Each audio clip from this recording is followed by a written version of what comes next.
We ain't got time for technical difficulties. Are we fine for you? Yeah. Yeah, user completely sound. It's just me that's in 480p and moving slower than Roquan Smith. But Oh man. yeah, it looks like disclaimer on the screen. I don't know why it's so scuffed today as well, because usually it's fine, but I keep reaching out to try and get my camera in focus, and that's just not even a thing on MacBooks. Looking like a new metal artist in the early 2000s. Yeah, Yeah. literally. Oh man. You have to have the little lean. Lean in my cup. I can't put down the cup. Shall we jump in, boys? Is everyone prepped and ready for the show? No, I'm never ready, but let's do it. Let's do it anyway. Ladies and gentlemen, welcome back to another episode of the Nameless NFL Show. If I am lagging and looking out of focus, I apologize. I'm having technical difficulties today, but hopefully the boys can carry me with their setups, because Q's looking crisp, Key's looking crisp, and I'm looking like I'm made out of pixels, bro. I keep trying to get the camera to focus. It's not working, but it is what it is. We are back. The Baltimore Ravens, let me start there. Lamar Jackson is back. The Ravens are back with a W. Some people can't say that their team got a W this week. We'll get into that. If you are new to the show, make sure to like and subscribe on the channel. If you are new to the show and you don't know the format, we're going to talk a little bit about the games last week. We're going to make predictions for the games this week in week 10, I want to say, of the NFL season. And also, the day of recording this, it's the day after the trade deadline. There were some big moves, which we do need to talk about, and we'll get into that in the intro. Boys, how we feeling? I am your host with the most, representing the Dallas Cowboys and the Baltimore Ravens. To my left, we have Key. He's representing the 49ers. We go to him first because his team got a W this week. How we feeling, Key? Very quickly. Dub City, another big CMC game. Ain't it familiar? And we sadly can't say the same for our boy Q, representing the Green Bay Packers. Q, how are we feeling? It's a tough week for you, man. I know it is. It's been a long time since I've done this, but there's a saying where I'm from in Wisconsin that it's never too early to start drinking. So gonna pour one out for my boy Tucker Craft. Moment of silence to Tucker Craft. No drink and drive. Yeah, No drink and drive, lads. Drink responsibly. Oh, no man. Drink and gamble. Don't drink and gamble. That's great advice right there. Well, yeah, sadly, a loss for the Packers last week, and a loss in their tight end position, who was on for a player of the season candidate type year, Tucker Craft. We are losing too many players to injuries. I feel like every week there's another like 3 big players out for the season. We obviously lost JD5 again with his dislocated elbow, and I feel like there was somebody else who got injured in this past week who I can't really remember now off the top of my head. I'm waiting for him to say Mikael Williams. That's not who I was thinking about. But you get like 6 players injured per week, so we're just used to it now. It was a great draft pick. I like him, and he's gone. It's a sad day. It's a sad day in a terrible world. It's not the world I want to get off.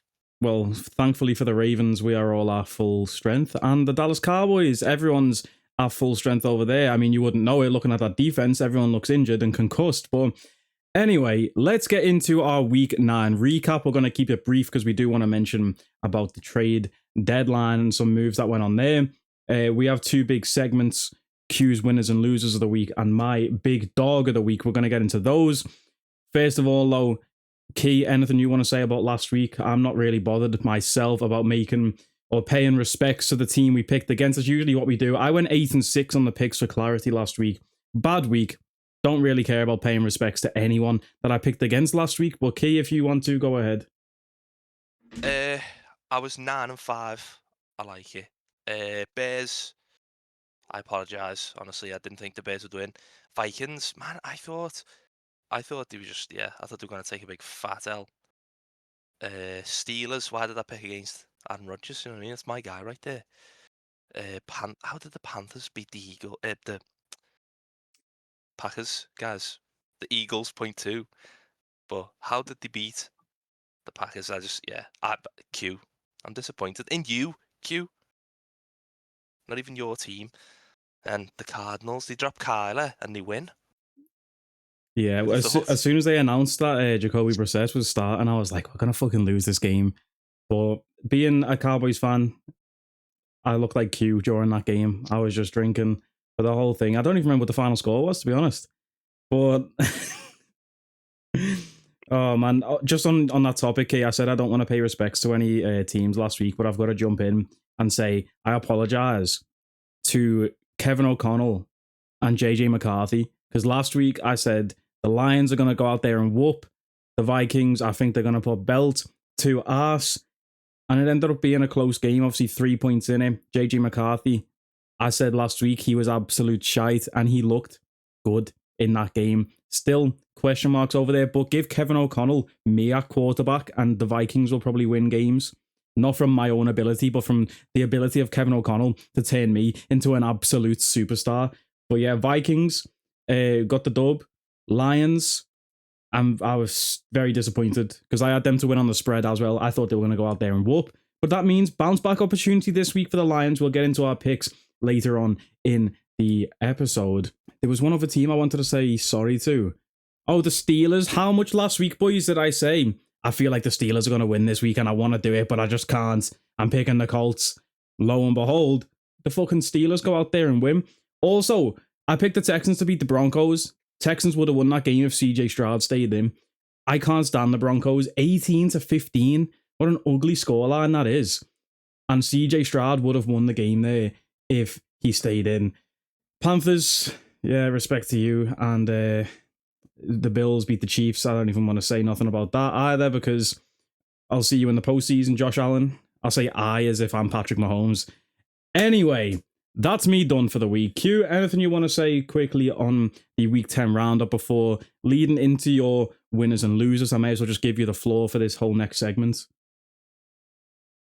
I mean, I don't know if it'll be quick because I went 7-7. Bears, fuck you. If I pick you, you lose. If I pick against you, you win. Vikings, I see why they held out on JJ McCarthy. Still wasn't worth it to kill Carson Wentz.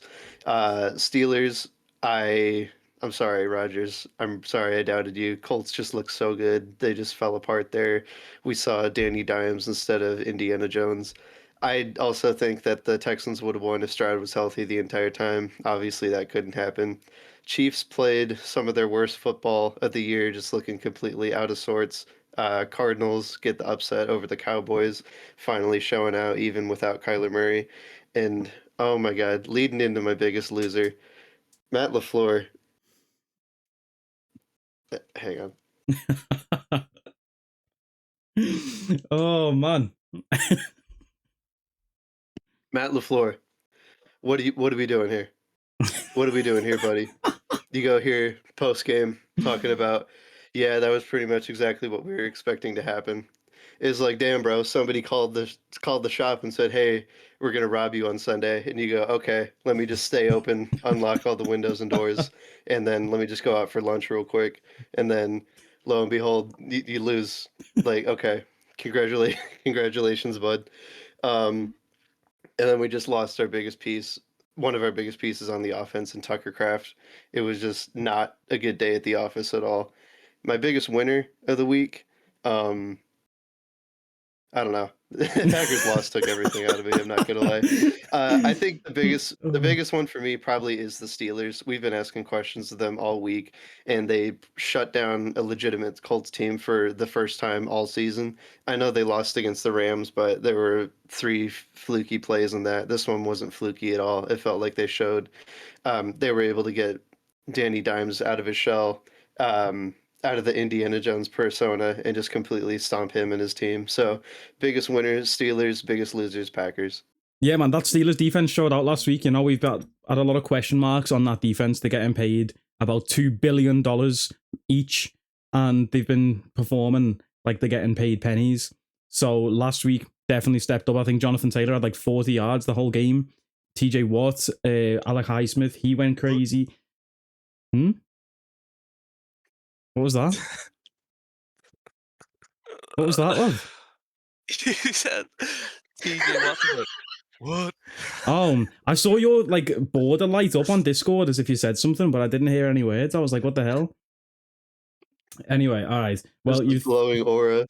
Yeah, threw me off my whole spiel, but I was just yapping anyway. Uh, It's time for my favorite segment of the show, boys. Big dog in the house. Big dog gotta eat its big dog of the week. Now, this week was a difficult one for me to pick. There was quite a few big dog performances, but that's the beauty of the award. And I've decided this week it's not just going to go to one guy, it's going to be shared. They're going to split the trophy. Now, I do like last week we introduced an offensive and a defensive award. We're going to do the same this week. Let's start with the defense. I want to give a shout out to Diane Henley. I think I might have pronounced his first name wrong, but Henley from the Chargers. He had 9 tackles against the Titans. But sad news, he lost a family member just the day before this game. I think it was either his brother or his uncle. I don't want to be disrespectful and get it confused, but Pop Douglas for the Patriots, he also lost a family member. And he went crazy. Showed out. Got a sack as well in that game against the Titans. Shout out to Diane Henley. Also, I want to give a shout out to Devin White over at the Raiders. 16 tackles against the Jags. I know they still lost that game, but man, 16 tackles? That's a lot of tackles, bro. You know what I'm saying? That's like one more than 15. You know, so shout out to that boy over there. On the offensive side of the ball, though, this is where I was like, we're doing multiple winners this week because there were some big dog performances. Honorable mention going to T. Higgins over at the Bengals. 121 yards, 2 touchdowns. T. Higgins, I feel like he has these games sometimes in the season where he just decides, I'm going to be fucking Randy Moss today, you know? And he went crazy over on the Bears. What a crazy game that was, just in total, by the way. Another player from that game I want to highlight, Colson Loveland, the rookie tight end that I drafted in our fantasy league. I did drop him after like 2 weeks, but still, finally, a breakout day for Colson Loveland. 6 receptions, 118 yards, 2 touchdowns for him. The game-winning touchdown, breaking like 4 tackles. Man, the Bengals suck on defense, and we're going to talk about the Bengals defense very shortly when we talk about the trades that went on yesterday. But the actual winners of Big Dog of the Week for this week, I'm going to start off with my boy, Drake London. He gets half of the trophy on the offensive side of the ball. He had 9 receptions against the Patriots, 118 yards, 3 touchdowns. He still lost the game, and it's sad to give the award to somebody when they go crazy like that and still lose the game. What's going on with kickers in the NFL? We just saw Cam Little break the record for the longest field goal ever. And then we've got other kickers for some other teams who can't even make PATs. Like, what is going on? You know what I mean? But anyway, that annoys me because I rock with the Falcons. Really wanted them to win that game. Drake London dropped a 40 bomb on my bench in fantasy football. Sensational stuff. Another man in the 40 points, sharing the other half of the trophy with Drake London. Big Dog of the Week goes to Brock Bowers. He's back from injury, and he balled out. 13 targets, 12 receptions. Sensational. 127 yards and 3 touchdowns. I thought he got 2. He got 3 as well. Damn. Well, Brock Bowers, Drake London, congratulations. You are some big dogs of the week. Let's move on to the next segment of the show, which was going to be our week 10 picks, but it's not because I forgot to mention the trade deadline. Let's talk about it, boys. It started off with Jerry Jones on Monday night against the Cardinals saying, I've made a trade. I'm not going to say who has been traded. You can read about it tomorrow. So I went to sleep that night thinking I'm going to wake up tomorrow and see a big star with Max Crosby's face underneath it or Myles Garrett's face underneath it. Instead, I see Logan Wilson's face. Now, the Dallas Cowboys currently have the 31st worst team on defense in the NFL. How many teams are in the NFL? Can someone let me know? Key, how many teams are in the NFL? There are 32 teams. The Cowboys have the 31st worst defense. So, to improve this defense, Jerry Jones made a trade. You're thinking, oh, surely he goes to the number 1 defense. He goes to the 32nd worst defense in the National Football League to pick up a benched, aged linebacker, Logan Wilson. Now, I don't want to jump the gun too early. I don't want to be negative. Let's see. Let's welcome Logan to Dallas. See how we can do over here. But that wasn't a good start. Anything you just want to add on this? Because I'm going to run through a few of the trades, boys. Feel free to jump in at any point. On this trade specifically, not particularly. I mean, it did surprise me how he's talking about like, oh, we're gonna get a great player for you guys. I'm not gonna say who. I was gonna make a joke being like, he's probably gonna trade for like washed up Nick Chubb or something like that. Like that'd be pretty funny of Jerry Jones to hype it up and be like a player that you don't necessarily need. And then, but I didn't expect it to be that. Yeah, I genuinely thought he was going to make a splash, like a big play. Like I said, I was looking for Myles Garrett, Max Crosby. I mean, we did make a splash. We'll get to that shortly. But the next trade I saw was the Seahawks picking up Rashid Shaheed, which I thought was a good pickup for them. They are stacked in that receiver room. Now, JSN is having the season of his life. You've got Cooper Kupp over there with the experience, the veteran presence. Also, Horton, his name is. He's a good receiver over there. They pick up Rashid Shaheed, who is absolutely rapid. If you've ever seen this guy run, I think he currently leads the league for fastest play of the year. Might not actually have that anymore. I think Jameer Gibbs came close. Might have broke it. I don't know. You know me. I love to make up stats. Let's just say that he's the fastest man in the NFL. In fact, Rashid Shaheed, he's the fastest guy on the planet right now. And he's just signed for the Seattle Seahawks. Also, in the wide receiver market, we saw Jacoby Myers. We mentioned it in last week's episode, Key did, that there's trade talk around his name. He ends up landing at Jacksonville, which is a big pickup for them because Travis Hunter is on IR. Brian Thomas Jr., little high ankle sprain, but apparently it's a low high ankle sprain. The fuck does that mean? I'm not a doctor. He got an ankle sprain in the last game, though. Jacoby Myers comes in for the Jags. Anything to add there, boys, on the little wide receiver moves?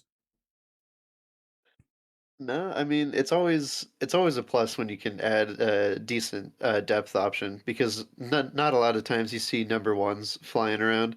We might see them at other positions that I'm sure we'll get to, but at wide receiver, typically we don't see a lot of number one guys moving, especially not mid-season. Well, speaking of number one guys moving, here is where the splash play came in. I said to the boys in our group chat yesterday, I'm expecting a big blockbuster trade to come in this deadline day. How many more cans you got there, Q? You got enough to last the show? Oh, man. Well, we got our blockbuster trade finally. We saw Sauce Gardner from the New York Jets. I believe he just signed a contract extension at the start of this season, too. So this was a crazy trade. Sauce Gardner to the Colts for 2 first-round picks and Adonai Mitchell going the other way. He was the guy who fumbled the ball right outside the end zone for the Colts. They've seen enough, got rid of him, sent him to the Jets. He's actually a good player, but he's off to the Jets. The Colts, obviously Michael Pittman, Alec Pierce, they've been balling out this season. They've said we don't need guys who fumble it. But man, that's a steep price, bro. I'm not going to lie. 2 first-rounders and a player? That sounds very familiar, don't it, Q? Yeah, there's a world where you have 2 firsts and a young receiver, and it can get you a corner that people are saying is not living up to his contract, or you can trade 2 firsts and a 30-year-old D tackle and get one of the best rushers in the league. So, you win some, you lose some. Yeah, definitely talk around Sauce Gardner's ability. Not his ability, I guess, but is he performing up to the ability we know he has? Obviously, that rookie year, sensational for him. And then since then, been getting exposed a little bit, I'm not going to lie, but is that just a Jets thing?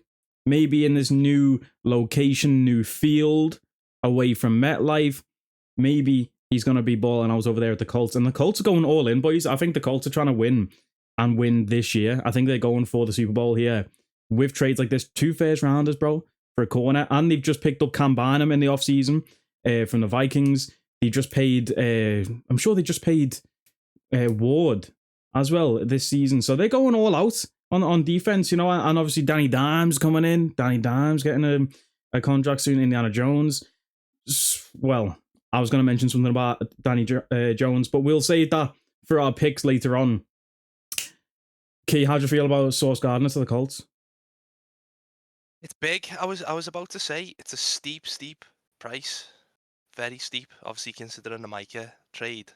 I didn't expect it. I thought maybe 1 first and maybe like a 3rd, 4th maybe, but not 2 firsts is crazy. But can I just say, how funny would it be if Daniel Jones wins the Super Bowl?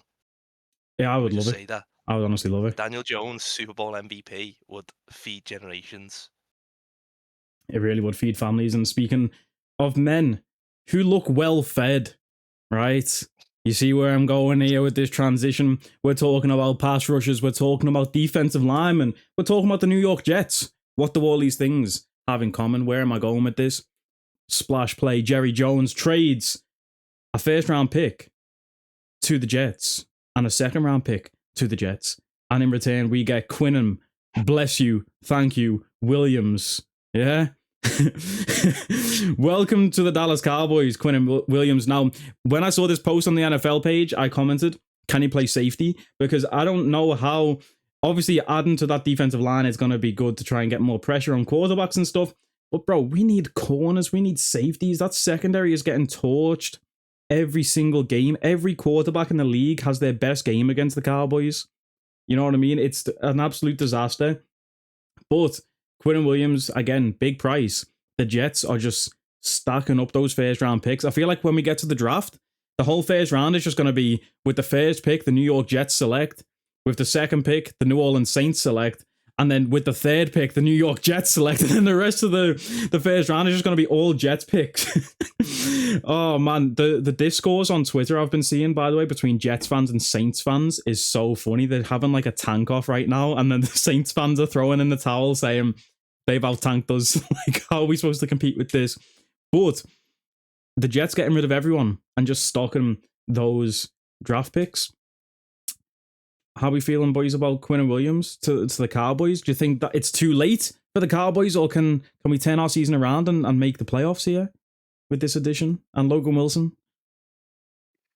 I feel like you can have a late push, you really can, but I just don't know, man. Is he the player that's gonna turn it all around? Like you said, you need cornerbacks, you need safeties. You know what I mean, a tackle's good, but you need more. Yeah, I mean, in some ways it does remind me of the Micah Parsons trade, because you're trading for a pretty good edge rusher in Quinnen Williams, and you're just hoping that that pressure can alleviate any of the pain that the corners and safeties have. Because I'll say it, I feel like we're still pretty stuck on our cornerbacks. We still got Hobbs, Valentine, and Nixon as our starters, but whenever our front seven can get going, it doesn't really seem to be a problem. Like, I thought Aaron Rodgers would have killed us with those guys starting at cornerback, but we were able to keep him in check pretty much with our rushing attack on the defensive line. So I can kind of get the sentiment that Jones is going for, but not like that. Don't do it like that, man. Yeah, Jerry is obsessed, I think, with this Micah trade. I think he's still like flabbergasted from it, you know. The whole we had a handshake agreement, you know. I think he thought Micah was going to be a Cowboy for life. So losing Micah, and obviously it was him that approved the trade in the end, but still, like, I think he's still shook up from that, because I mean he was on Stephen A. Smith's show on literally the weekend just gone, still talking about Micah, talking about how I've never seen Michael Irvin lie down on a bench on the side of the field or whatever he said. But I don't know, bro. I can't wait to see how Quinnen Williams does fit in. Obviously, the Cowboys on a bye week this week, so it gives these new players a chance to get used to the team and the system and stuff, which I'm really looking forward to coming off the bye week. Don't even know who the Cowboys play off the bye, but having now Kenny Clark and Quinnen Williams through the middle, obviously the edge is where we've been slacking ever since we got rid of Micah. We've not been able to get much pressure on there, but having that other piece there, maybe it draws the eyes inside and then allows some other guys on the outside. We picked up Jadeveon Clowney, who got a sack against the Cardinals. Last year's second round draft pick as well, Donovan Ezeraku, he got a sack. So maybe having the pressure coming from the inside now will let those like outside guys get more pressure on the quarterback. So we'll have to wait and see how it goes, bro. But that's a very interesting pickup. I did really want to see Max Crosby or Myles Garrett, though, but that's just me being greedy. I mean, I'm sure every fan in the NFL was saying this, but on the last thing about the Jets, I read on Twitter, I don't know how true this is, so don't quote me on it. Apparently, the Kansas City Chiefs inquired about Breece Hall and offered the Jets a 4th round draft pick. And the Jets said, absolutely not. We want a 3rd round draft pick at least. And the Chiefs said, nah, no thanks. Breece Hall to the Chiefs, that would have made them Super Bowl like favorites for me. I'm not going to lie. But that didn't happen, and I don't even know how true that was, because that came from a Chiefs fan account on Twitter. So the chances are it was probably absolute lies. But very interesting trade deadline there. A lot of moves that I'm very excited to see around the league. Colts to the Super Bowl. Can I say one? Yeah. Can I say one that I wasn't excited about? For sure. Howie Roseman. This is the greed we talk about in the Bible. Eagles trade for Jalen Phillips. They already have an incredible rush defensive line. They don't need anybody else. Hell, there were even talks that Howie was planning to offer 3 firsts for Myles Garrett. Like, bro, this is the greed they talk about in the Bible. You do not need all that, man. Oh, Wants man. everybody. It's like when Yeah. you turn salary cap off on Madden, you just start getting everyone.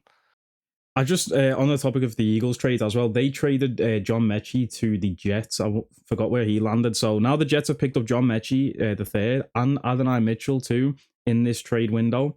So they're building a nice little receiving core with Garrett Wilson over there. That's a nice little receiving core, but who's throwing them the ball? You know what I mean? Who's actually going to get the ball in their hands? Because right now, I mean, I know he had a good game last week, Justin Fields, I know, respect, and he was crying in the closet and whatever, but I don't want to dog on the guy too much. But, bro, he ain't good. He ain't the answer. Anyway, let's talk about week 10 of the NFL season. Let's get into our picks. Shout out to Jets fans, though, because they're going to have a very fun draft, I feel like. But then from what I've heard about people, I'm not too clued up on college football. I've heard that this upcoming draft pool of players is, like, talentless, near enough, and there's not that many people you'd want to get this year anyway. And, you know, Jets fans, if you had a Quinnen Williams jersey or a Sauce Gardner jersey, you might be looking to buy a new jersey. Let's get into our week 10 picks. We kick off Thursday Night Football. The Las Vegas Raiders, who have just traded Jacoby Myers, they're up against the Denver Broncos at Denver. 9.5 points on the spread. Give me the Broncos to win this game. They just keep winning. They might be the most ugly 7-2 team I've seen in the league currently. Their wins, I don't like how they win games. I don't like the play calling from Sean Payton sometimes, but and the Raiders, they're just good and terrible, you know? Max Crosby's my guy. Brock Bowers is sensational. Also, with the trade of Jacoby Myers, I want to see more game time for... game time, did I just say? What the hell? What's game time? I want to see more game time. What the hell? Turn up. Pride Month was last month. Anyway. It was not. I don't know when Pride... It was like 4 months ago, wasn't it? Every month's Pride June. Month. Every month is Pride Month, you know? Like, we don't disrespect over here. Fair. Yeah. Fair. It's not Black History Month, Key. What's that? I like all months. That's what, yeah, all months are included.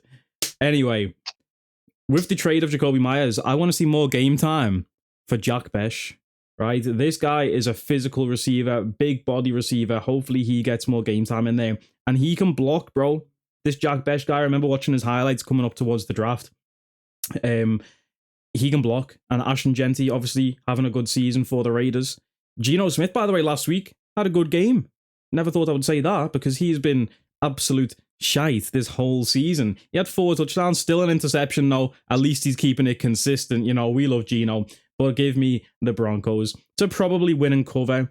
I just have a feeling, after scoring like 16 points last week, this is a game where the Broncos might go north of 20 points. Don't know if the Raiders can keep up with that Broncos defense. One thing to note before I bet the spread, gamble responsibly, I checked the injury list for the Broncos because we record these videos on Wednesdays before the Wednesday reports come out. Sometimes the injury list is inconsistent, but PS2, Patrick Surtain, and Riley Moss, both starting corners of the Broncos, questionable, and their starting safety was also questionable. But it's Geno Smith, so I don't even know. Anyway, give me the Broncos. Key, who have you got for this one? Yeah, I'm the same, honestly. I feel like every Broncos game just ends up being like 17-10 or like 14-10. Apart from when they play the You know what I mean? Cowboys. Apart when they play the Cowboys. But I feel like it's never like a high score. And I know that obviously it comes down to the defense being good. it just bores me. It honestly does. It just bores me seeing 3-and-outs and punts, and it's sad. It's a sad game. If anyone can penetrate this defense, I think it's Brock Bowers, but I still don't think it's going to be enough. So I think the Broncos win. Man, getting him back was so big for them last week. Like, he is so good, bro. He is a playmaker. Like, he makes the plays. You know what I'm saying? Q, who you backing in this one, bro? Yeah, we've seen it a lot this season. These short week Thursday night games are completely unpredictable. We've seen a lot of upsets happen, and I'm going to go out and say it. I think I can see another one happening here. With Brock Bowers back, the Raiders looked very good. Ashton Genty was really getting it going too, and this Broncos team has just been completely up and down the whole year. I don't trust them to keep it consistent here, so I'm gonna have to differ early. I'm going Raiders on this one. You know what? I love it. And I'm taking Raiders on the spread. 9.5 points. That's a lot of points, bro. Like you say, I think Ashton Genty, Brock Bowers, I like it. You've got me pumped. I'm still taking Broncos to win. But 9.5 points is a lot of points in the NFL. You know what I mean? This is a Raiders team, though, that was shut out by like 30 points against the Chiefs, but that's a different animal in the same beast. Let's move in to the next game. Why is this at 2:30? I thought the international games were done. I think there's a couple more. I know there's one in Spain, but Oh, that's what the hell? Dolphins It's Commanders at next Olympia week. Stadium in Germany. Oh. Oh. We going across to Germany then for Falcons at Colts. What the hell? Why are they playing in Germany? That's very ironic given A the good game. Falcons flashbacks that we saw a few weeks ago. We said they were very reminiscent of a certain European country in the 40s. Let's not go there. Let's Let's not. not go there. Let's go Atlanta Falcons at Colts, but I guess it's not at Colts, it's at Germany. So, Key, I'm going to let you start with this one, bro, because I noticed this morning in our fantasy football league, you dropped Danny Dimes. Indiana Jones is now dropped from your squad. One bad week, and you're giving up on the Colts and Danny Dimes. What's going on there? Are you saying Indiana Jones is over? Are you throwing in the towel on the Colts? Who's your pick for this game? You know, it was more of a going from losing last week. You think, yeah, it's going to be a big bounce back game for Indiana Jones. And then you see he's playing the Falcons. Obviously, the Falcons having the best defense in the league. It's a little shaky. Very, very shaky, honestly. Shaky. I do believe they're going to bounce back. I do believe they're going to get a win. But I think it's going to be more in the run than it's going to be in the pass game. Of course, the Falcons, the past few weeks have been struggling. Obviously, they played the Niners like 3 weeks ago, I want to say. The run game was important then. Obviously, the past couple of games, the run game's been killing them, honestly. So I can see it happening again. That's why I'm picking the Colts. Fairs. I thought you might have been swaying Falcons with the drop of Indiana Jones, but I guess not. Q, who have you got on this one? Yeah, I'm rocking with the Colts on this one too. Just like Keith said, the running game is going to be very important with Jonathan Taylor, and I think this change of scenery has really shifted something with Indiana Jones here. I think, yeah, he got the shit stomped out of him last week, but I think this is one where he can have that happen and kind of reset his mindset better than when he was in New Jersey and just be ready for this week, no matter what happened last week. So I'm going Colts as a bounce back. Falcons always seem to keep these games close, but I don't know if they're going to win, especially if they continue to have kicker problems. Yeah, the kicker problems is really a killer. I haven't really kept up with the Colts kicking game. I know obviously they lost Spencer Schrader at the start of the season, who was my fantasy kicker. Shout out to my IR slots being full in fantasy this season, by the way. But like I remember when he went down, I'm sure they've got a new kicker now, but the Colts are a team that go for it. You know, they're not afraid on 4th and 3 to go for it, like type shit, bro, instead of kicking the field goal. I don't know what to say about this game. I feel like these international games this season have been so unpredictable, like you said, with the Thursday night games. These international ones too, it's like, you know, we had like the Rams play in London. They went crazy, but then we saw the Broncos and Jets play in London, and it was one of the worst games I've ever seen in my life. This one's in Germany. Don't know how much that's going to affect the teams with travel, with, you know, weather. shit like that. But I expect the Colts to bounce back. You know, I do really like the Falcons, and maybe it's a Falcons bounce back spot after losing by 1 point last week on a missed PAT. The spread is 5.5. I like Falcons plus the points here because I think this game comes down to a field goal. I think this game stays within 5.5 points. I really want to know, is Sauce Gardner going to play? Do you reckon he'll play this first week? I think it might be too early to start him, innit? I don't know how quickly players can get up to scratch with new defensive schemes and shit like that, but because if he plays, I want to take the Falcons, honestly. I don't think he's gonna play. I mean, I feel like the Colts have to be over in Germany already. You know what I mean? I don't think Sauce Gardner is sitting on his couch in Jersey thinking, hey, in 24 hours, I got to get my ass over to Germany and learn this new defensive scheme with the Colts. I didn't even think about that, honestly, how much the travel might impact him actually getting there. That's a good point. But I was going to say, if he was playing, I'm taking Drake London over because I think he will cook him. But yeah, give me Falcons plus 5.5, but give me Colts to win outright because I think this is a close game. And obviously I make picks against the spread. I always forget to mention, but make sure you join our link in the description down below to join our ESPN Pick'em League. You can see me making my spread picks right now live on air. Plus 5.5 there for the Falcons. So let's move into 6 o'clock games. Usual slate here on Sundays. We start off with the New York Giants at the Chicago Bears. And Key, I'm going to let you start again here since I saw you drop Danny Dimes. You picked up the New York Giants' new quarterback, Jackson Dart, against the Bears. I'm guessing you're going to lean Giants? Yes, sir. I am going Big Blue. I think Jackson Dart, Wan'Dale Robinson, I think they're going to be the two big pieces in this game. I think, honestly, I don't even need to say anything, do I really? The Bears suck. They beat the Cowboys suck. You know what I mean? It's just one of those. It's like, yeah, it's not great, but go Big Blue, go Giants, go Jackson Dart, get me 800 points, Josh Allen special. I win. You're up against me this week, so you're not going to win. But Q, who do you have to win in this game, Q? Giants, Bears, NFC North, rivals over there. This one's for Tom. Give me the Bears. Like I said, every time I pick them, it seems like they fucking lose. So I'll try to give Tom a win here. But yeah, I mean, Bears, I don't know what to say about this Bears team. They can beat the Cowboys, who have a very shitty defense. They can barely beat the Bengals, who have a very shitty defense.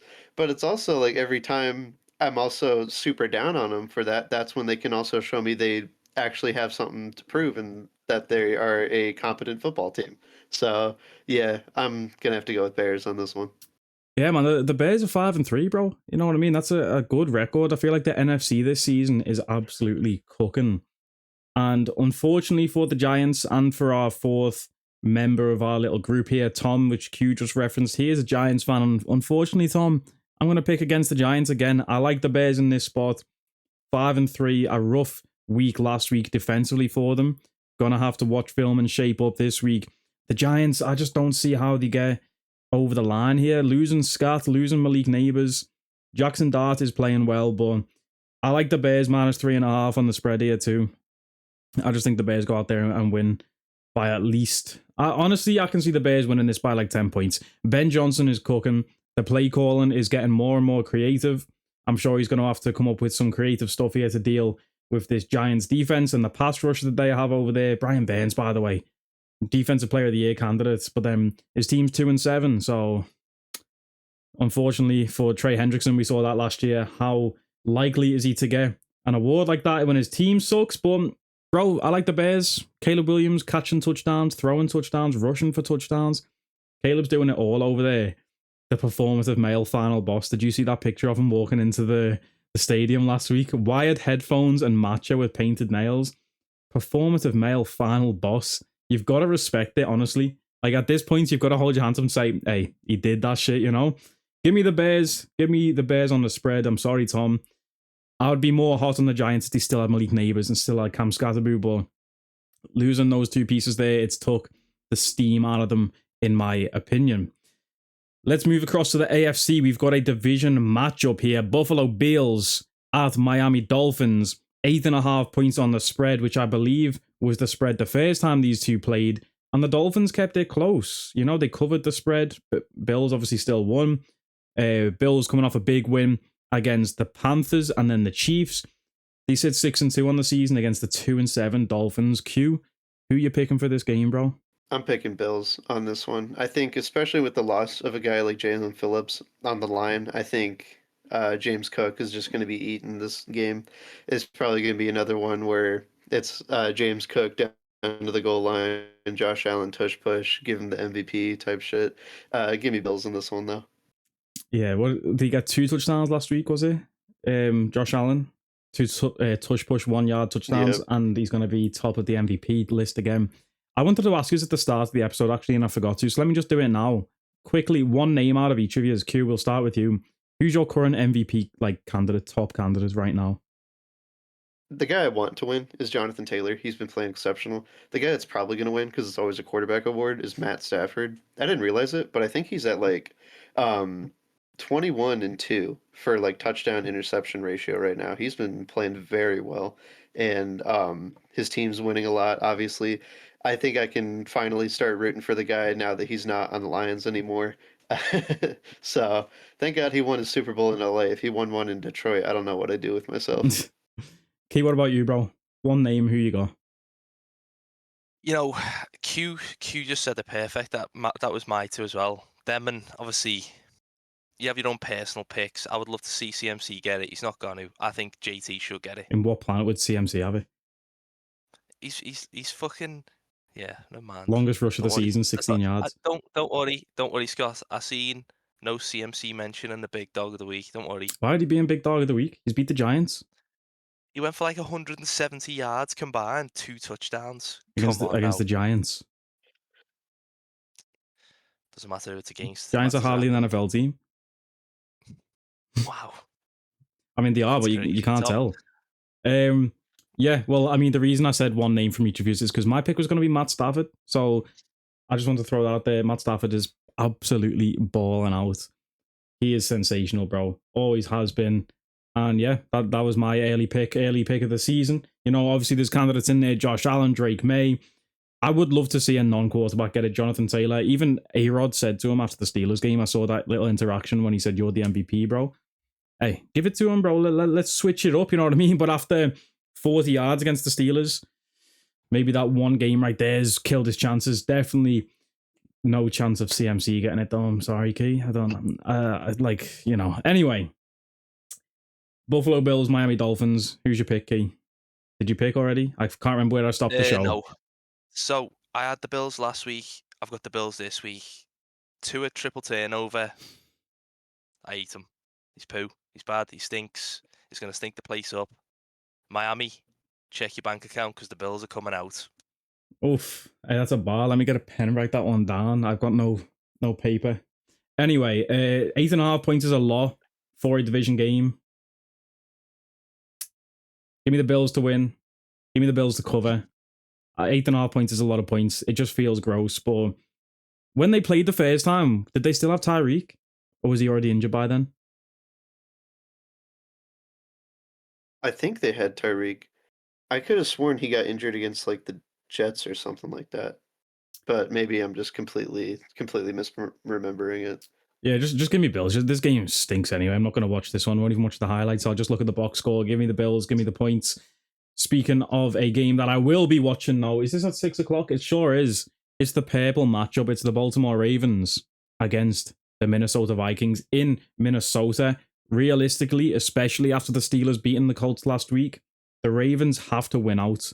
If they want to make the playoffs this season, they need to win their division by the looks of things. Currently sat at 3-5 up against the 4-4 Vikings.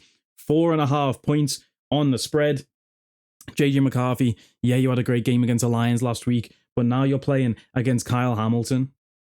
Give me Kyle Hamilton. Anytime sack on JJ McCarthy. Since picking up that guy, I can't even remember bro's name, from the Chargers to play safety. We're doing what we did last season at the start of last season. Kyle Hamilton playing closer to the line of scrimmage. I absolutely love it. He is unbelievable. Malachi Starks, our rookie safety, with his first interception last week as well against Tua. I mean, I could probably get an interception against Tua, but still, shout out to Malachi Starks because he was my pick in our preseason video queue, if you remember that, for Defensive Rookie of the Year. And he's had a decent season so far, and I feel like none of the other defensive rookies are really going crazy. So a little Malachi Starks interception here in this game, and he could be top of that list. Give me Ravens to win and cover. Obviously, you think I'm going to bet against Lamar Jackson. Never that. Ravens win out, make the playoffs, and Lamar Jackson wins MVP. Matthew Stafford who? Jonathan Taylor who? Key, who have you got in this game? Yeah, I also took the Ravens. I think last week with Lamar back, they looked so dangerous. It looked like anyone could have it. He was just feeding everybody. He was just boom, boom, boom, boom. It looked like there was 8 balls out there. Honestly, he was just throwing all 8 at once. There was nobody could stop him, honestly, and it's going to be the same this week. Nobody's going to stop him. I'm taking the Ravens. I love it. Q. Yeah, same here. Ravens defense has been exceptional. The guy you're thinking of is Alohi Gilman from the Chargers. He played an exceptional game. And I think I can see the performance repeat against the Vikings here. Obviously, the Vikings are just some kind of weird team where they're either going to play very good or very bad. And I think that's determined in the second half. Like, obviously, against the Bears, they didn't do anything till the fourth quarter. The Lions, it felt like that one they did pretty well from the jump. But even then, it was a game until the very end. But yeah, give me Ravens in this one. I love it, man. I really do. Lamar Jackson, my favorite player in the NFL. Getting to watch him on the weekend, I cannot wait. That suicide postponed. Anytime I see, Lamar Jackson plays this weekend, honestly, that's enough to do it for me. Oh my god, suicide back on. I've just saw the next game. It's the Browns at Jets. Jesus fucking Christ! Oh my god. Jets 2.5 points favorites here. Just traded away Quinnen Williams. Just traded away Sauce Gardner. I expect that line to move. Give me Browns to win. Give me Browns with the points. This is just a disgusting one. Don't trust Dylan Gabriel at all. But I also don't trust Justin Fields. And that Jets defense losing 2 of their biggest pieces. But the Jets defense has been complete shite the whole season. But then the Browns defense is good. This is the most under game I've ever seen. Let me check the over-under for points because I'm going to guess it's 37.5. Let me throw it over to Q to make his pick while I check that. Yeah, I'm going Browns in this one. Jets just fire sold their entire defense. Justin Fields is good for about 2 or 3 games a year. I think he already had a couple of them. I don't think he's getting one this game. And who knows, Myles Garrett might get another 5-sack performance and hopefully a win this time. I'm going Browns.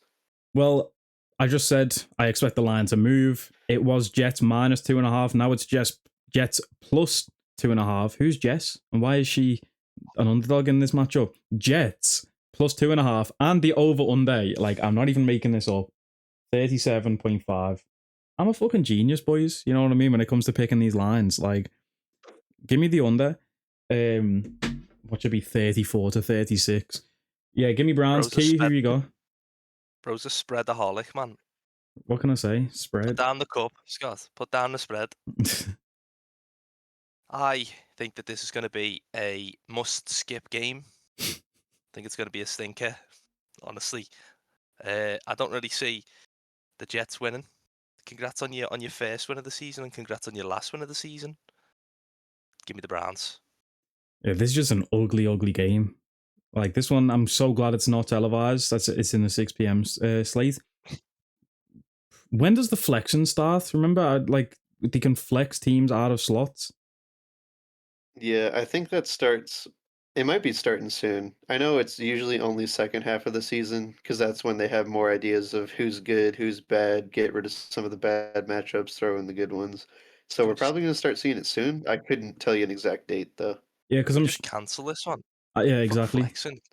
I'm sure the Commanders play on Christmas Day. They do against the. I was going to say flex it off Christmas, but they play the Cowboys. I'll be watching on Christmas Day. Of course I will. Let's move on to the next game now. We've all picked the Browns there. Absolute stinker. This game, surprise, this one isn't in the televised slot. New England Patriots at Tampa Bay Buccaneers. Coming off the bye week, the Buccaneers 2.5 point favorites against the red hot New England Patriots. 7-2 Patriots against the 6-2 Bucks. Which team makes that 2 a 3? Q, what's your thoughts? I don't know, man. The Patriots have been looking exceptional, but then they play down to competition against the Falcons. They do great to start the game, can't get anything going in the second half other than a field goal, if I'm remembering correctly. And hell, we're talking about this game very different if somebody can make an extra point. Didn't end up happening. But yeah, I think this is Buccaneers are coming off a bye week. Emeka Buka's in the starting lineup. They're looking pretty healthy otherwise outside of Mike Evans. So yeah, I'm gonna go with the Bucks. And I know the nameless sports books are gonna say I think the Patriots are underdogs. I feel like the Bucks are underdogs, even though because the Patriots are coming off a huge winning streak, they're red hot. Traveling away from home though, I think is what's doing them there. But yeah, give me Bucks and what's probably going to be a very good, very close game. Yeah, this game really does have everything written on it to be an absolute classic. It's the Brady Bowl, I've just realised. Patriots Bucks. It's the Tom Brady Bowl. Key, who've you got? I know you're a big fan of Tom Brady. Are you leaning Patriots? Leaning Bucks? For the Brady Bowl, Gronkowski is going to take the Patriots. I'm taking Brady with wheels. I'm taking Drake May. Drake May love is back. I'm not going anywhere. Now, there's a lot of talk about Drake May being MVP candidate, but just a few weeks ago and before the bye week, there was talks of Baker Mayfield being MVP candidate. Is this the matchup that will determine who wins the MVP? Because if Baker goes out there and does Baker-type things that we've been seeing all season from him, he could shut up the Drake May lovers and the Will Campbell lovers to be like, hold on, Baker's actually the coldest, I was going to say white boy quarterback in the league, but Matthew Stafford's balling out and Josh Allen's there too. It's a tough competition, yeah. Who? Mac Jones. Yeah, okay. Going to be interesting to check the injury report before this game on Friday and see if Bucky Irvin and Chris Godwin are going to play. Because if Chris Godwin plays, I think that is the matchup for Christian Gonzalez. If not, he'll be plastered all over Emeka Egbuka. And I know Emeka's sensational, but Christian Gonzalez, that's my guy. That's my favorite name in the league. You know what I mean? It's my favorite name to say, Christian Gonzalez. Are you kidding me? Anyway, he's a baller. That's if he's playing, though. Did you see what happened last week with him? Yeah, he went out to the game, didn't he? I don't think he... He hit his head pretty hard. I'm pretty sure they're avoiding using the C word. But yeah, it was a pretty scary injury because he was down for quite a while. He's questionable, but that's going to be a big matchup to see too, is if he's playing or not. Yeah, give me the Bucks in this one. Give me the Bucks, -2.5, win by a field goal, Chase McLaughlin right through the uprights. 23. I was going to say, in fact, I was going to say 23-21. But that would not cover the spread. Maths is not my strong point. Just give me the Bucks minus the points, okay? And let's move on to the next game, which is another absolute stinker. The New Orleans Saints, Tyler Shuff, looking out of his depth against the Carolina Panthers. And ready right now, Jimmy Horn Jr. and Bryce Young and Tetero McMillan and Rico Dowdell. Give me the Panthers, -5.5. I've just picked up Rico Dowdell on fantasy football as well. Give me the Panthers to win and cover. The Panthers, bro, they're a team that they're a weird team. I don't know what to think of them still, honestly. But who do the Saints even have at receiver? Chris Olave's there. They just traded Rashid Shaheed. And yeah, give me the Panthers, bro. Key? Yeah, not much to say. Again, another must skip. It's not. You know what I mean? It's not going to be on my. It's not on my to-do list. Not on my to-watch list. It's gonna be the Panthers 6-4. It's over. Panthers win. Panthers 6-4. They've tied already their win total from last season. Last season they were 5-12. They're 5-4 currently. That is a great job that they are doing over there. Q. Oh, I've just realized the Panthers. They beat the Packers. They also beat the Cowboys. Yeah. What is going on?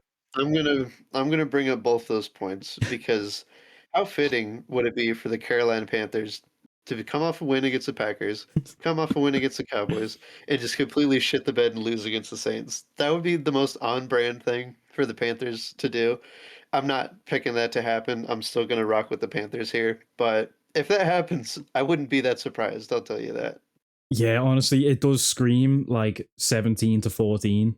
This game, 5.5 points on the spread is a lot, but you've just got to bet on Tyler Shuff being terrible, which I'm going to do. I'm going to take Bryce Young. I'm going to take the Panthers and the points. Now I'm talking myself out of taking the points here. If the Rattlesnake was still playing, I would take Saints plus 5.5, but Tyler Shuff, I do not trust that guy. He has been in college for more years than I've been alive. The guy's like 28 and he's a rookie. Like, damn. You know what I mean? But yeah, give me Panthers. Give me the Panthers. Let's move to... Is this another 6 o'clock game? Jesus Christ, how many games are on this weekend? It's Jacksonville against the Texans. Give me Texans. Texans favorited, 1.5 points. CJ Stroud, is he alive? Is he available to play? It's a big question. But with BTJ, Travis Hunter out, Jacoby Myers coming across, Trevor Lawrence, big ass face, long ass hair. Give me Will Anderson anytime sack. Give me the Texans to win. At home, come on. Give me the Texans. Q, who you got in this one? I was actually thinking the opposite. I'm picking the Jaguars here. Texans. It's very much up to if CJ Stroud's playing or not. Again, being evaluated for a concussion. The league doesn't like throwing out the C word, so they'll just be like, "Oh, he suffered a head injury. We'll see how he's doing." Blah blah blah. If he suffered a concussion, they should not risk playing him in this game. And I think Davis Mills is not the worst backup in the world. He definitely didn't do a whole lot against the Broncos, but I don't think Davis Mills has beaten this Jacksonville defense. So give me the Jaguars. I like it, man. We've got a split. Key, which side of the fence are you sitting on? I thought I was going to be this cool, dark, mysterious, edgy guy and take the Jags. I thought you guys were both going to take the Texans, but I'm also taking the Jags. I think the addition of Jacoby Myers when you've just lost a wide receivers, it's a good trade. I'm taking the Jags. I didn't see what the Jags gave up to get Jacoby Myers. Was it just a draft pick? Actually, I didn't see it either. I'm pretty sure it was just like I want to say it was like a 3rd or 4th round pick if I'm remembering correctly. Yeah. Okay. Either way, give me Texans, bro. Ugly game last week against the Broncos, and losing CJ Stroud is a big one. But so you got the Jags to win, Key? Yeah. You just picked up Nico Collins in fancy though. Yeah. High scoring game. 40 points, Nico Collins. We shall see. I also oh, never mind. What? I was gonna say I also re-picked up Jake Ferguson, but the Cowboys are on a bye week, so it's fine. I saw that you did that, but I thought like you dropped him because your squad was full. Nah, you know what it was? I wanted to keep Brock because I was like, he's still physically unable to play.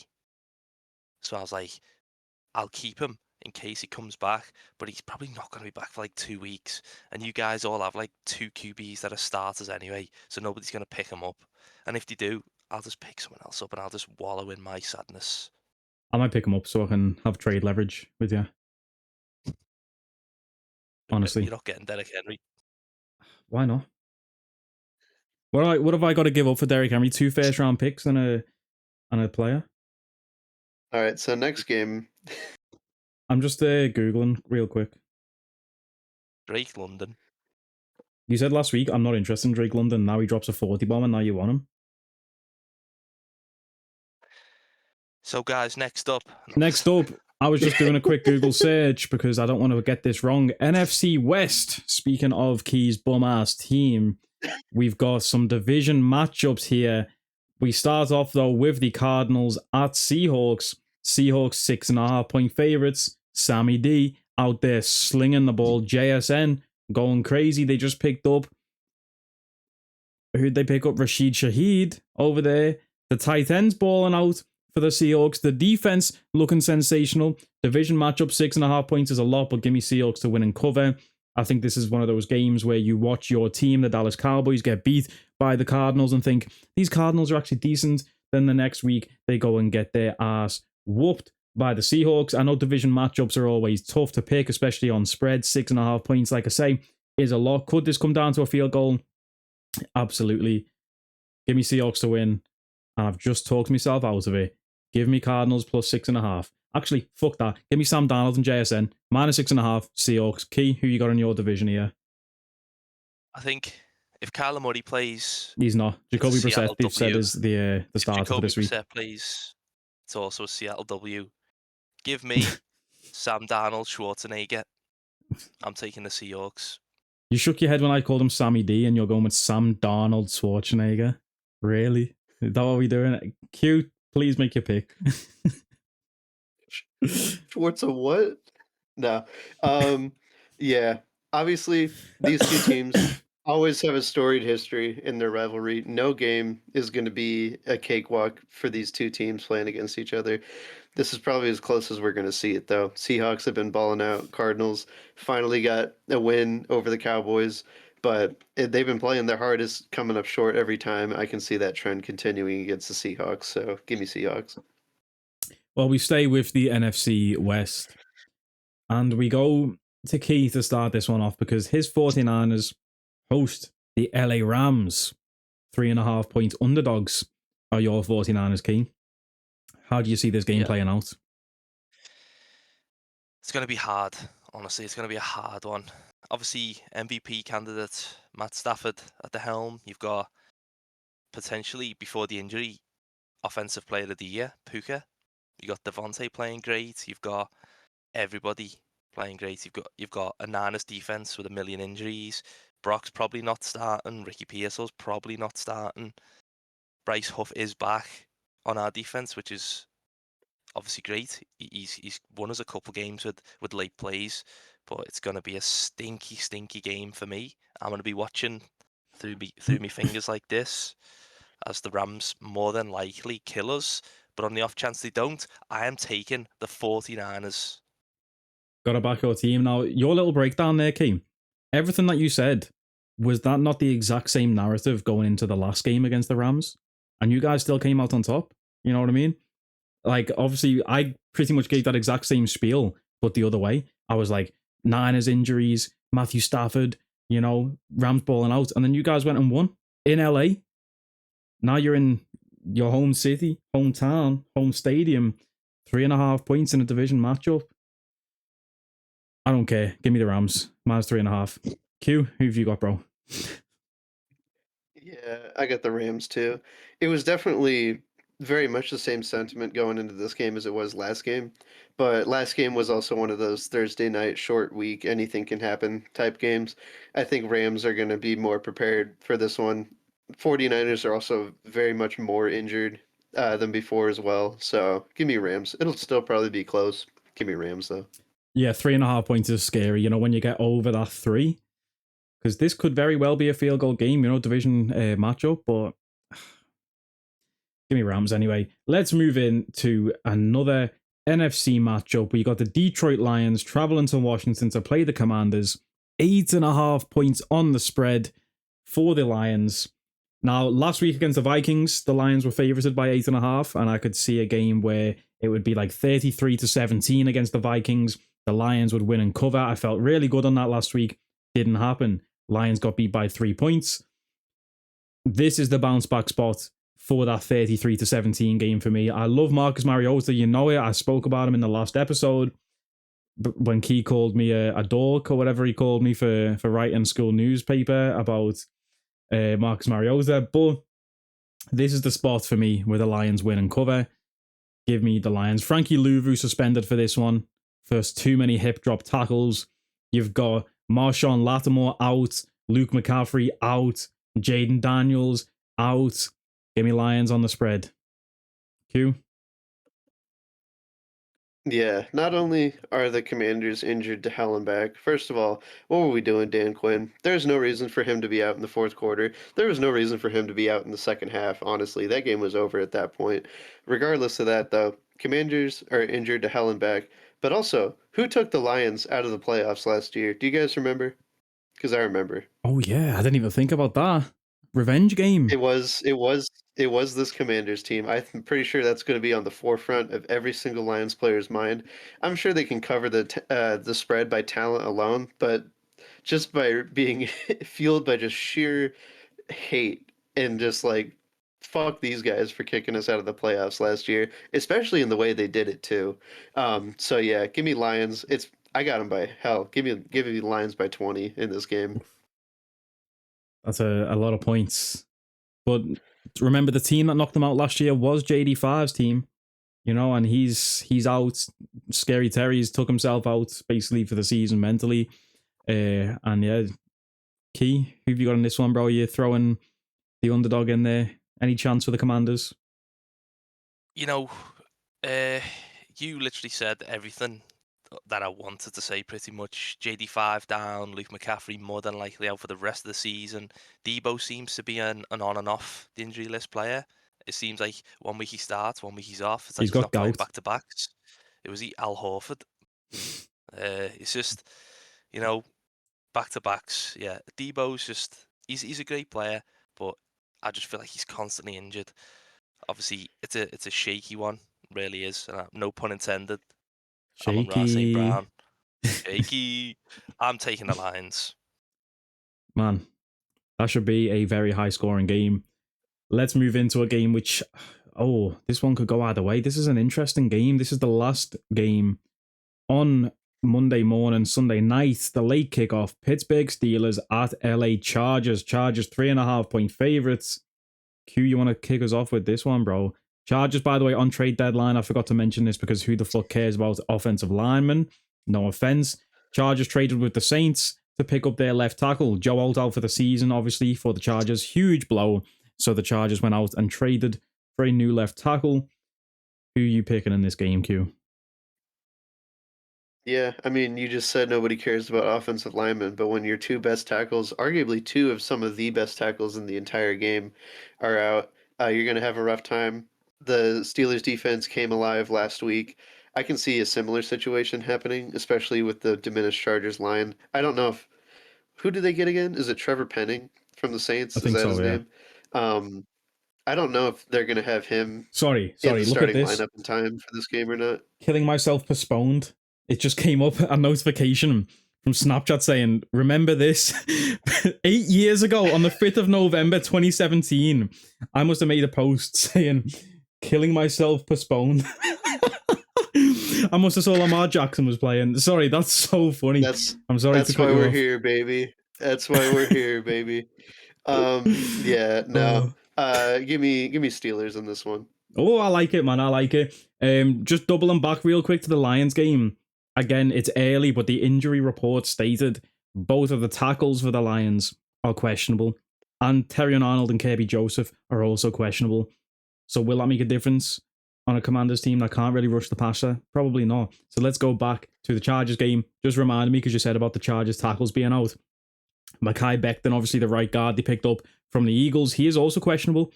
So, ooh, that's big as well, because the Steelers, one thing they can do, they can get at the quarterback. That's not changed my pick. This was locked in pre-show anyway. I'm taking Steelers plus 3.5.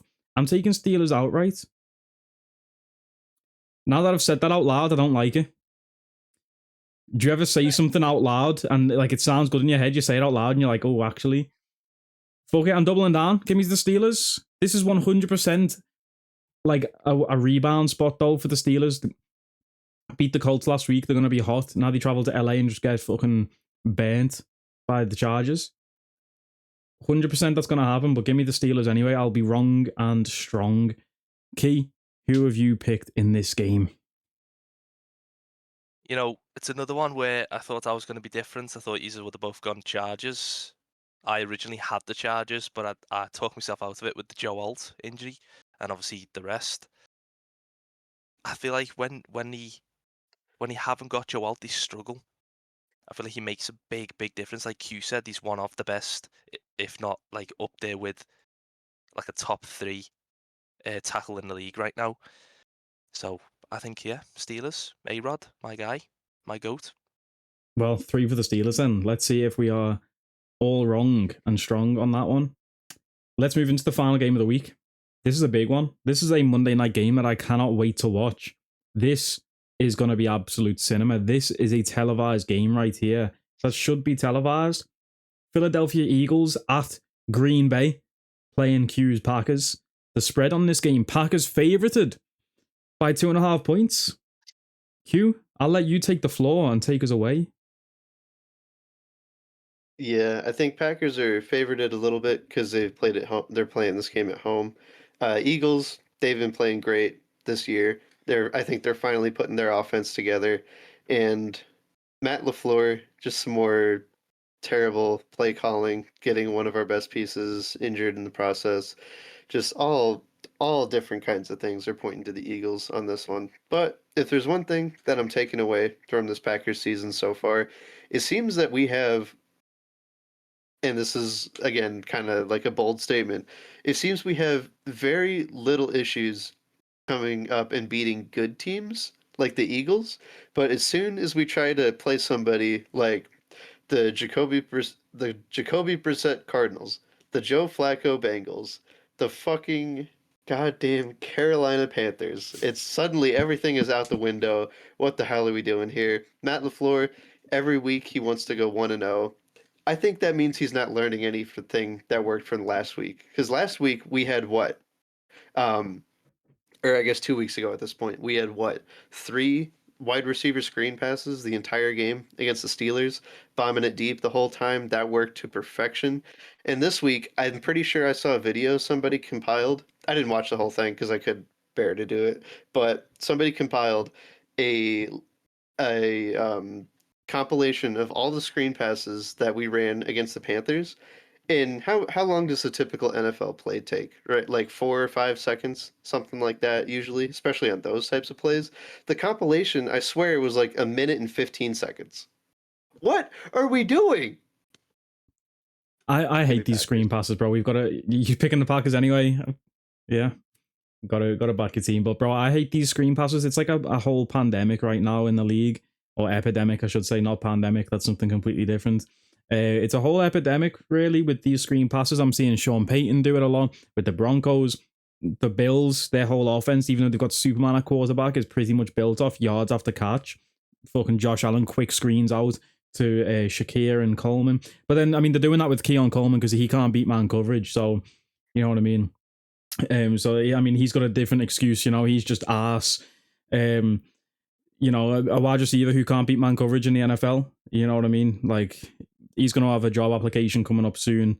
And by that, a job application, I mean, he'll be working at a car wash or something soon if he can't learn how to beat man. Anyway, let me just stop ranting about the Bills. I can't stand the fucking Buffalo Bills, bro. Let me just say that right now. Anyway, let me get back on track. What were we talking about?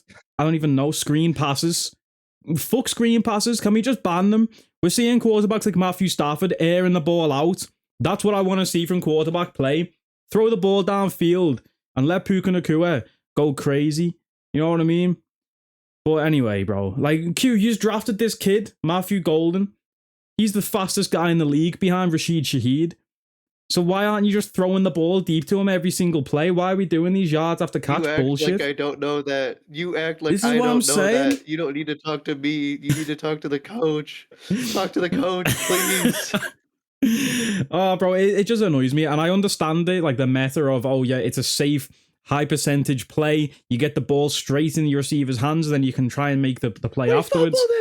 We fumbled it. Hey, I don't want to talk about fumbles after that Cowboys game against the Cardinals on the weekend. Like, damn. But in this game, I'm picking the underdog Eagles. Plus 2.5 points. Give me that all day, every day. I'm not a fan of the Eagles offense either. You know, I don't like Jalen Hurts really as a quarterback. Would I pick him for my team? He probably wouldn't be a top 10 guy I would pick to build a team around. But there's one thing this guy knows how to do, and it's be corny. I mean, let me not criticize him too much. There's one thing this guy knows how to do, and it's win. I guess there's 2 things he knows how to do. Be corny and win. They go hand in hand. Keep the main thing, and I'm picking the Eagles. Key, who have you got in this one, bro?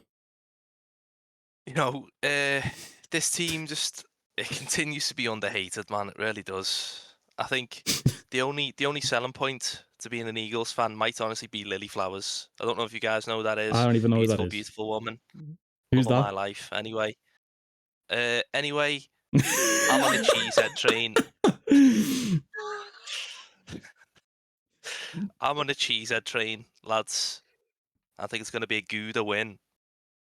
I'm taking Welcome to the club, Packers brother. Welcome to the club, brother. 31-24. This is what comes up when I search Lily Flowers. Let me show you. It's just some guys. actual Lily That Flowers. I feel like that should probably be the only thing that you need to look at. Lily Yeah, I Flowers. agree. Is this a porn star name, Key? No. That sounds like Autumn Falls. Like that's such like a fucking bait, like porn star name. No gooning in the NFL pick show. Okay, What She's a month? very What beautiful month is it, man? Eagles fan. it's Pride Month. You know what I mean?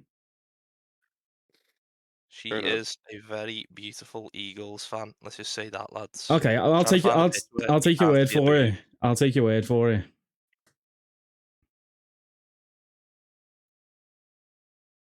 She's in fact blonde. Where the fuck did you go then? Where'd he go? What? What the hell happened there, bro?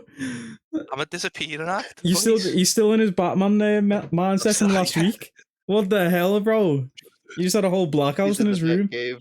Anyway, yeah, give me the Eagles. I'm the only one on that side. Being a Cowboys fan, I'm picking the Eagles. It's kind of crazy. I'm picking against Q's team, you know, but I'm still mad at the Packers for giving us that draw, you know what I mean? Like, I'm still pissed about that draw, bro, because I hate looking at the Cowboys record. I hate looking at the Packers record and seeing that one at the end. It also pisses me off. I know that it makes sense in the NFL because it never fucking happens. But in, like, normal football, I'm not calling it soccer, normal football, you have our win-loss column. It's wins, draws, losses. Draws are in the middle. So the fact the NFL put it at the end, it pisses me off just slightly. But I've got the Eagles to go 7-2 against the Packers here. Coming off a bye week 2, I'm taking that on the spread. I'm putting money on it. I'm sorry, Q. So if you win and I end up leaving the group chat, I'm sorry. But I'm putting money on the line in that game. I like the Eagles in that spot. Do we have picks for a pick 6 parlay? I do. I have my 2. Sensational. So, to round off our picks for the week, gamble responsibly, but we make a little bet the boys pick 6 parlay. Now, it's just a bit of fun. It's a bit of entertainment. We all pick 2 anytime touchdown scorers each. We should probably only pick 1 each because it's very hard to hit 6 in a row. But still, that's what makes it fun. You sprinkle a bit on, you keep up with the games, and yeah, Key, do you want to kick us off with your 2? Because me and Q usually freestyle this spot, so you can kick us off with who you think's going to end up in the end zone. Yes, my 2 have already been mentioned in this video. I am taking Wan'Dale Robinson as my first Lord have pick. mercy, he's ruined it already, Q. And my second pick is James Cook. Okay, I'm not mad at that. Wan'Dale Robinson. Wan'Dale Robinson, Chicago Bears defense. Come on, lads. I hear it, you know. Jackson Dart, he's got no other targets. He's got one wide receiver. You know what I mean? I got it. Got me out there running routes. Ex-Jet. Okay. Wan'Dale Robinson. I hate it, but we'll rock with it. I feel like I had to be Q this week. You what? I had to be Q. I love Q. Q always does one set and one like audacious. I feel like I had to join him this week. You know what? It makes the parlay good odds. You know, so I respect it. Q, have you got 2 for us? Yeah, one of them was sniped, but I can find somebody else here. You're picking Wan'Dale Robinson? Guys, who do you think I am? No, James Cook was sniped, so I gotta pivot here. Hell, I'm looking at this Lions game. I feel like everybody on their offense is going to score, so if I pick one of them, it should be good enough, right? I feel like that's definitely a good spot for Jahmyr Gibbs to start getting going again. The Commanders' defense, without Frankie Luvu, I think their front 7 is very hampered by that. Regardless of if you believe he should be gone or not, either way, I think it gives Jahmyr Gibbs a real chance to shine. And looking at these other games, I'm trying to think here. Buccaneers, I can see another easy Emeka Egbuka touchdown. But actually, looking at that game, give me Drake May's favorite receiver and what everybody loves, a good booty. Give me Kayshon Booty. Is he playing? Didn't he do his hamstring? Is he? I'm sure he did his hamstring last game. Oh, Or it might have been the one before that. I don't know. He I'm might not be with back. it. I'm not with it, you guys. I don't know if you know that or not. Nah, because I also had somebody. I It was was go questionable. on. I had to change. I had to pivot. You see, I was looking into Booty on fantasy football, and I'm sure it said that he was questionable. Yeah, it does. Let me change that. But then Key made a questionable fuck it, pick give as me- well. So Fuck it, give me a Mecha Ibuka then. I was making sure that guy was playing, and he is. So give me a Mecha. fairs, man. So far we got Wandale Robinson, James Cook, Jameer Gibbs, and Emeka Egbuka. Now, give me a moment to think about who I want to pick here, and I'll just cut it in the video. Do you know what I want to do? I want to pick someone in the Eagles game, so hopefully everyone hits, and then we get to that final game of the week, and then it's on me to make the dub. So Not the first one. Not the first one losing. yeah, but if the first one loses, you can just place it again like I did last week. You know what I mean? Oh, you've just reminded me. That's who I was going to pick. Let me go outside the box. Let me go with. This might kill it. But I'm going Isaiah Likely. I'm going Isaiah I don't Likely. hate it. Because last week Mark Andrews Don't got 2. hate it. And I feel like Isaiah's got so close to getting one. So I feel like this week against the Vikings, probably see a lot of 12 personnel. Probably see a lot of 13 personnel. Charlie Kohler has got fucking back-to-back touchdowns, I swear down. He does. Do we go for the hat-trick of weeks for Charlie Kohler? Nah, I'm going Isaiah Likely. Watch Mark and Charlie get in there and Isaiah doesn't. That's the way it's going to go. I'm going Isaiah Likely, though. That's a tough one to hit. And then to make it, just round it off, and make it, finish the week off. Hopefully everyone hits. I'm going to the last game of the week. Eagles at Packers. Give me Saquon Barkley. Give me Saquon Barkley. Questionable. Is he? Yeah. Off a bye week. Shayshawn, questionable. Groin. What's he been doing? Oh no, he pulled up the week before, didn't he? You don't want to know. That was before the bye week. He pulled up. Alright, give me Jalen Hurts then. Tush push. Push that tush. We're gonna be sat there chanting push that tush. Because it's gonna be all we need to get us however much money this parlay is gonna get, because it's gonna hit. Gamble responsibly, of course, but we are betting on a tush push, even though I hate it, and I said ban it. Wait there, it was the Packers that suggested ban it, wasn't it? It was you guys who put it out there. So that means Jalen Hurts is going to score one on yous. It's going to happen. Read the narrative. The Packers were the only team that voted or started a vote to get rid of it. Push that tush. Push that tush. We're going with Jalen Hurts anytime touchdown. Did I give another pick, or did I just say one? Yeah. You said 2. Who did I say? Who did I say first? Well, whoever I said first, give me them. Isaiah Likely. Oh, I did say Likely. Oh, I hate it. I hate it. See, I was gonna pick Quinshon Judkins, but he's questionable too. Yeah, he is. That would have been a good pick as well, with Quinnen Williams gone too from the Jets. No, it was gonna be James Cook, Quinshon Judkins, but the game's gone, lads. So we've got Wandale Robinson, James Cook, Jameer Gibbs, Emeka Egbuka, Isaiah Likely, and Jalen Hurts. Why the fuck did I pick Isaiah Likely? I don't know, but that could be sensational. I might just throw my little 2 as its own parlay, because if I hit, then I can say, I know ball. You know what I mean? I watched these Ravens. I know Isaiah's getting in there. And push that tush. I really hope it comes down to this Jalen Hurts pick. I really hope it comes down to it, just for how fun it'll make that game and talking about it in the group chat. If you want to back the boys, go ahead. We're not sponsored by any gambling organization yet. Someone reach out and pay us some money, please. God knows we need it. But anyway, Are we changing the pick 6 to edging with the E-boys yet, or? that might be the name of the show next year. No. Yeah. On that note, next season, Key is banned from joining. It's just going to be me and Q. You'll see me on YouTube edging with the E-boy. Yeah, we're trading Key to the New York Jets, and yeah. I'll do better than Justin Fields. Oh shit, anyone could. Let's round off the episode. Anything else to add, boys? Go Pack, go! Please don't let me down again. I can't take it. Push the tush. Push the tush. Well, this has been a great episode. It's Movember, by the way, so expect me to be growing out this Eddie Guerrero mustache. Eddie Guerrero? I'm going to say Dominic Mysterio. Dominic Guerrero? Anyway, shout out to everyone. Q's already, got the full beard going. I don't even know if my shit grows like that for real, but we'll see over the next 4 episodes that we've got in November. Are you participating, Key? I have the facial hair of a young man. I will be trying. You are but a I will young man. not be growing. Arguable. 31, you know what I mean? Not about 31? it. He's fucking not. I don't even know why he said that. He's not. 31's crazy.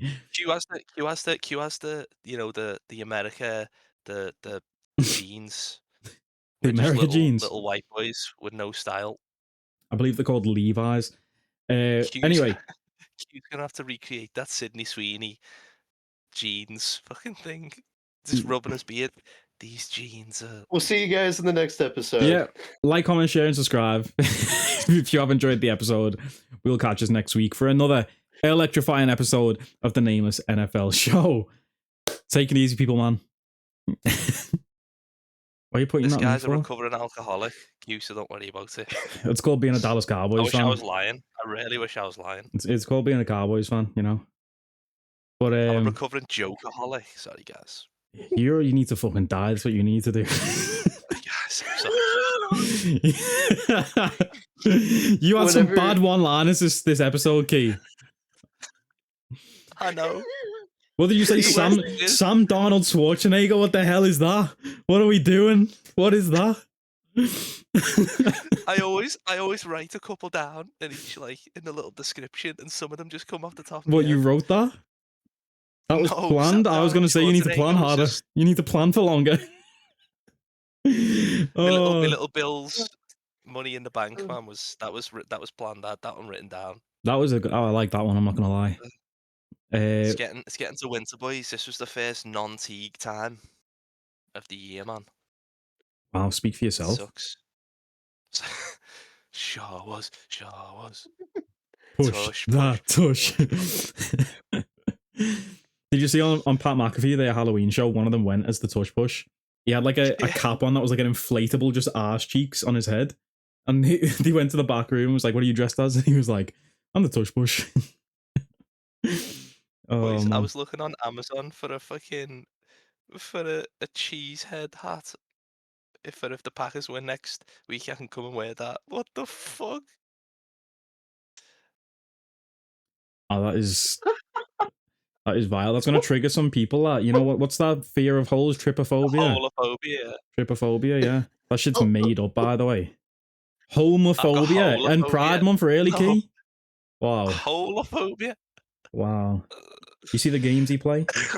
That'd be cool. My cool haircut, guys. Just I was going to say, did you get a trim too, yeah? When I first back joined on the... short train. You look like CMC.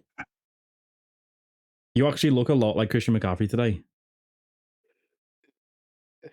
what kind of just- picture do you think he showed him? Give me this. Give me the CMC. Yeah. Give me the CMC. I'll just I'm traumatized from doing that. new metal. Traumatized from hearing you guys cheering for a fucking tush push. You goddamn maniacs. Push that Push that tush. I Like Brick really on the hope Wall. it comes down to it. Push that tush. Oh, fuck's sake. That's All right, I gotta get out of here. I gotta get to campus and study a little bit more. Good luck with Good your luck, Q. exam queue. Good. Yeah. Good luck to you, Scott. Hopefully you don't have to redub your entire part because it was pretty shaky. Shaky. At one point, it came back. It came back for like 2 minutes. You were in focus. You were in time. No Yeah. lag, and it just went. I know that's just what happens. My whole life consistent. All right, I'll see you guys later. Take it Wow. easy, Q. Have a good one. I hate him. I hate you, Scott. Oh, lad, it's fucking back now. All it took was Q leaving. Lad, I look fucking perfect now. Not like, Whoa. come on, bro. Whoa, Come there on, he bro. is. Come Oh, on, bro. mate. Oh, the fucking, oh. Nah, but you know what I mean? Like, that. This is fucking 4K Ultra HD now, It's gotta lad. be Q. It's gotta be the connection to Q. It's gotta be Q.